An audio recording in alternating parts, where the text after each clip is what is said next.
101 अन्वय अल्पकालीन चर्चेस आज आपण आम्हाला परवानगी दिली त्याबद्दल आम्ही आपले मराठवाडा आणि विदर्भाचे सर्व आमदार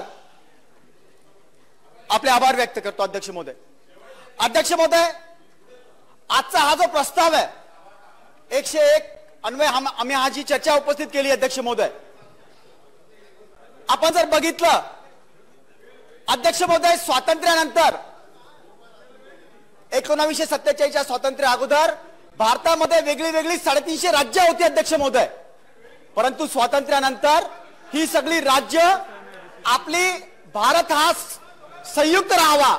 अध्यक्ष महोदय, राज्यांची निर्मिती करताना जेव्हा आपली घटना आली 26 जानेवारी 1950 ला अध्यक्ष महोदय, त्यानंतर प्रश्न निर्माण झाला की राज्य करायची कशी.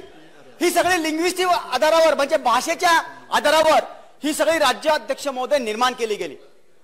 हे सगळं करत असताना समान न्याय सर्वांना मिळाला पाहिजे हा आपल्या स्वातंत्र्याचा मेन हेतू होता.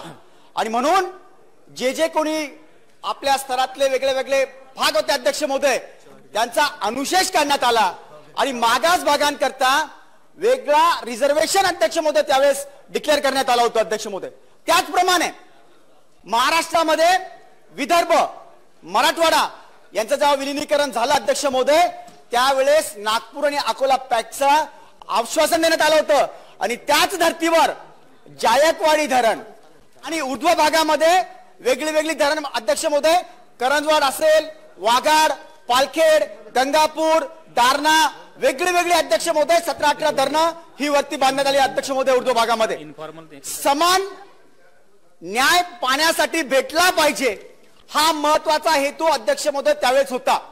आणि टप्प्याटप्प्याने असं दिसलं अध्यक्ष महोदय की पाणी हे समप्रमाणामध्ये प्रत्येकाला मिळत नाहीये आणि म्हणून टेल टू हेड हे केल्यानंतर सुद्धा कधीही पाण्याचं वाटप समान झालं नाही वेगळ्या वेगळ्या एरियांमध्ये. म्हणून भारताने नॅशनल वॉटर पॉलिसी 2002 मध्ये आणली अध्यक्ष महोदय. त्याच धर्तीवर महाराष्ट्राने स्टेट वॉटर पॉलिसी 2003 मध्ये आणली अध्यक्ष महोदय. आणि गीता, बायबल, कुराण यासारखा पवित्र MWRRA हा कायदा 2005 ला अस्तित्वात महाराष्ट्र राज्याने आणला. अध्यक्ष महोदय, मी आभार व्यक्त करतो.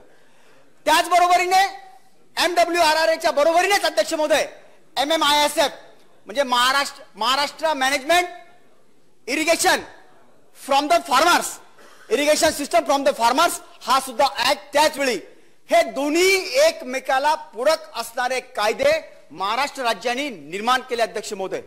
परंतु दुर्दैवाचा भाग असा झाला त्या दिवसापासून अध्यक्ष महोदय, आज 8 वर्ष झाली अध्यक्ष महोदय, परंतु या प्राधिकरणाने शून्य काम केलं अध्यक्ष महोदय.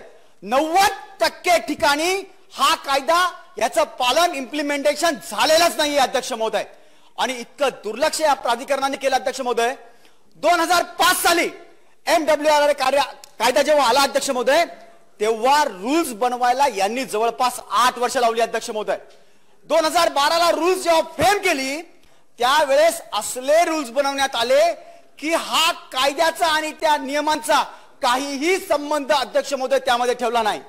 याच्यावरती लोकांना कळूच नाही म्हणून कोणत्याही वर्तमानपत्रामध्ये त्याचे आक्षेप मागवण्यात आले नाही अध्यक्ष महोदय. राजपत्रात प्रसिद्ध केले अध्यक्ष महोदय, परंतु आपण छोट्या छोट्या गोष्टी सुद्धा लोकांना कळाव्या. ज्या ठिकाणाकरता हा कायदा आहे त्या लोकांना वर्तमानपत्रातनं याची प्रसिद्धी दिली पाहिजे होती अध्यक्ष महोदय, ती सुद्धा देण्यात आली नाही अध्यक्ष महोदय. आणि नंतर रूल्स जेव्हा बनवले गेले अध्यक्ष महोदय, मी तुम्हाला आवर्जून सांगू इच्छितो की या ऍक्ट मध्ये MWRRA ऍक्ट मध्ये सुस्पष्टतेने सांगितलंय की पाण्याचं नियोजन हे समन्यायी पद्धतीने केलं पाहिजे अध्यक्ष महोदय. आपलं प्रत्येक खोऱ्याचं नियोजन करताना समन्यायी पद्धतीने पाण्याचं वाटप झालं पाहिजे. या कायद्याचा मूळ हेतू हा आहे अध्यक्ष महोदय.